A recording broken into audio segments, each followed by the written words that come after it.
Hello friends, here is Nikash.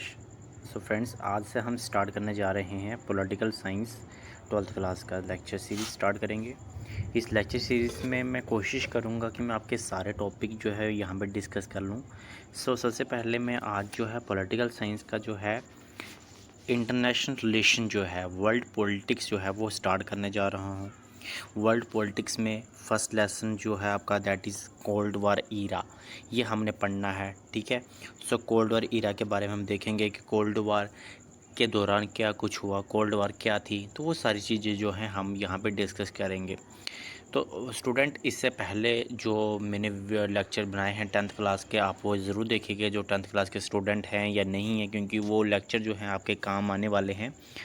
आज मैं start करने जा रहा हूँ 12th क्लास का वर्ल्ड कोल्ड वार ईरा। यहाँ पे कोल्ड वार ईरा में हम बहुत सारी चीज़ें यहाँ पे हम डिस्कशन करेंगे। ओके, हम स्टार्टिंग से कर लेते हैं start. What is cold war? Students, सभी को पता है कोल्ड वार क्या होती है। ओके, अगर कोल्ड वार को नहीं पता तो हम डिस्कशन करते हैं यहाँ पे कोल्ड वार होती है। कोल्ड वार क्या होता है? कोई भी ऐसी सिचुएशन, मींस ऐसी सिचुएशन जहाँ पे वार जैसी पॉसिबिलिटी बन जाए, जहाँ से हमें लगता है कि अभी वार स्टार्ट होने वाली है, बट रियल में जो है वार वहाँ पे ना स्टार्ट हो, तो that is known as cold war. Okay, जैसे घरों में भी लड़ाई होती है तो उसको भी कई बार बोला जाता है कोल्ड वार। ठीक है। जैसे इंडिया एंड पाकिस्तान के बीच जब सीज़ फायर होता है तो फायरिंग वगैरह पूरा चलती है, तो वार लाइक सिचुएशन बनती है, बट ये दोनों साइड से अटैक तो नहीं होता, तो that is situation is known as cold war. एक कोल्ड वार का जो ईरा था वो देखा जाए तो ये कोल्ड वार का जो ईरा रहा है वो 1945 से लेकर 19 तक रहा है। ओके, ये हमें याद रखना है कि जो कोल्ड वार का सबसे बड़ा जो टाइम टेबल है वो कहाँ रहा है, 1945 से लेकर 90 के बीच। ओके, और कोल्ड वार का जो टाइम ये रहा है भी 1945 से लेकर 90 तक, ये किसके बीच होती रही है? USA and USSR. ये बहुत इंपॉर्टेंट है कि कोल्ड वार कब हुई है और किस किस के बीच हुई है, तो यूएसए एंड यूएसएसआर। फ्रेंड्स, यहाँ मैं आपको एक बात क्लियर कर दूं कि यूएसए जो है, यूएसएसआर जो है, यूएसएसआर को ही एक नाम से बोला जाता है रशिया। ओके, तो रशिया जो है वो यूएसएसआर का ही नाम है। ठीक है। रशिया जो है वो बाद में जो है यूएसएसआर से बाहर आया था, पहले वो रशिया जो है यूएसएसआर के अंदर ही था। ठीक है। तो यूएसएसआर को जो है, यूएसएसआर जो है माना जाता है कि वो एक फादर है किसका? रशिया का, और रशिया जो है एक सक्सेसर है किसका? यूएसएसआर का। ओके, तो ये चीज़ आपको क्लियर होनी चाहिए। तो कोल्ड वॉर का हम पढ़ लेते हैं क्या है। तो देखिए कोल्ड वॉर में क्या लिखा हुआ है। सिचुएशन ऑफ वार बीइंग, ऐसी सिचुएशन, लड़ाई लगने वाली सिचुएशन जब होती है, जब दो या दो से ज़्यादा कंट्रियों के बीच there is a possibility of war. War की पॉसिबिलिटी जैसे मैंने पहले बता दिया है, बट इन रियल में देखा जाए there is no war. Cold war एक कब हुई थी? 1945 से लेकर 90 के बीच, और किसके? यूएसए एंड यूएसएसआर के बीच। ओके, चलते नेक्स्ट स्लाइड की तरफ चलते हैं, देखते हैं वहाँ पे क्या है। Reason of cold war. Okay, तो हमने देखना है कि रीज़न क्या है, कोल्ड वार के क्या क्या रीज़न थे। ओके, बहुत सारे भाई, कोल्ड वार का एक रीज़न नहीं है, कोल्ड वार के बहुत सारे रीज़न थे। ठीक है। सबसे पहले जो है वो क्या था, first world war has already shaken the, देखिए सबसे पहले क्या हुआ था कि जो फर्स्ट वर्ल्ड वार हुई थी 1940 से लेकर 1980 के बीच। ठीक है। 1914 से लेकर 1918 के बीच जो फर्स्ट वर्ल्ड वार हुई थी, उससे पहले ही दुनिया हिल चुकी थी। ठीक है। सेकेंड वर्ल्ड वार में क्या हुआ, जब सेकंड वर्ल्ड वार हुई 1939 से लेकर 1945 के बीच, वहाँ पे दो ग्रुप बने थे, जिसको बोला जाता है, दो ग्रुप बने थे।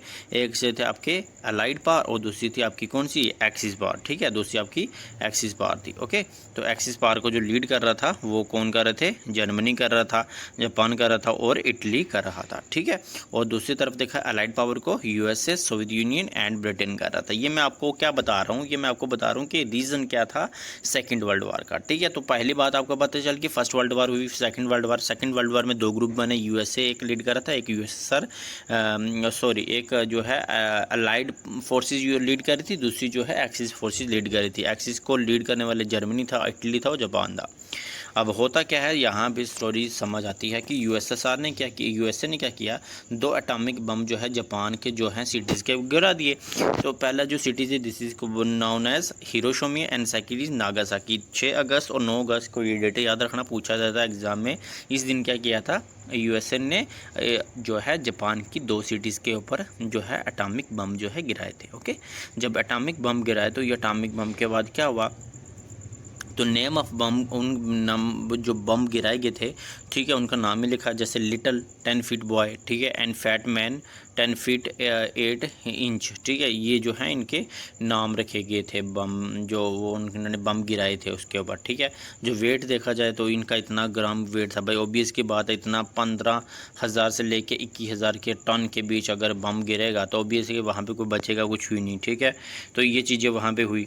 फिर उसके बाद देखा जाए जो क्रिटिक्स क्या थे यूएसए के, यूएसए का क्रिटिक्स क्या था कि Japan was about to surrender but and it was unnecessary to drop bomb. Okay, जो क्रिटिक जो था यूएसएसआर का, मतलब यूएसए यहाँ पे लिखा हुआ है, मतलब मैं ये बोलूँगा ये जो क्रिटिक्स है ये किसका था, यूएसएसआर। यूएसएसआर बोल रहा था कि भाई अरे जो जापान जो था, जो एक क्या था, एक एक्सिस पावर था, ठीक है, वो अब ये सरेंडर करने ही वाला था, लेकिन अननेसेसरी है भाई। अगर कोई आपके सरेंडर कर रहा है तो आप उसके ऊपर अटैक कर रहे हो तो ये गलत बात है। ये यूएसएसआर का कहना था जो यूएसए ने किया था, ठीक है। USA told in favour of it, और यूएसए क्या करता है, अब यूएसए जो है वो क्या करता है, वो अपने फेवर में बोलता है। यूएसए क्या कह रहा है, we want that this war end soon and there will be no loss in future. USA कहता है कि हमने तभी बम गिराए थे क्योंकि हम इस वार को ख़त्म करना चाहते थे, हम चाहते थे कि फ्यूचर में कोई भी लॉस नहीं हो, तो वार को जल्दी ख़त्म करने के लिए इसलिए हमने क्या किया था,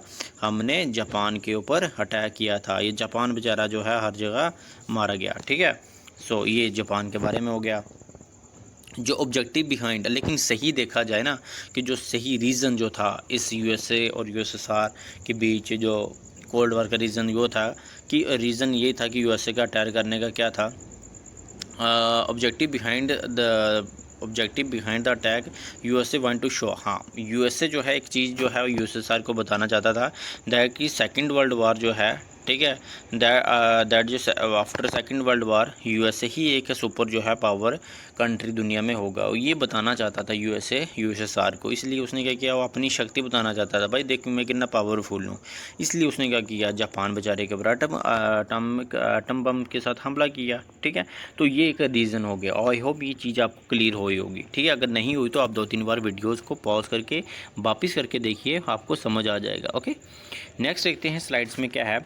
आफ्टर सेकेंड वर्ल्ड वार, सेकेंड वर्ल्ड वार के बाद क्या होता है, यूएसए आफ्टर सेकेंड वर्ल्ड वार जो आइडियोलॉजिकल वार जो है वो स्टार्ट हो जाती है यूएसए और यूएसएसआर के बीच। भाई यूएसए जो है यानी कि अमेरिका जो है वो कैपिटलिज्म को क्या करता है, फेवर करता है, ठीक है। यूएसए जो है कैपिटलिज्म को फेवर करता है, बट जो है यूएसएसआर जो है वो किसको, कम्युनलिज्म को या सोशलिज्म को फेवर करता है। ओके, ये सेकेंड वर्ल्ड वार के बाद जो है अब स्टार्ट कहानी हो गई है, ठीक है, यानी कि यहीं से जो है कोल्ड वार की शुरुआत होती है।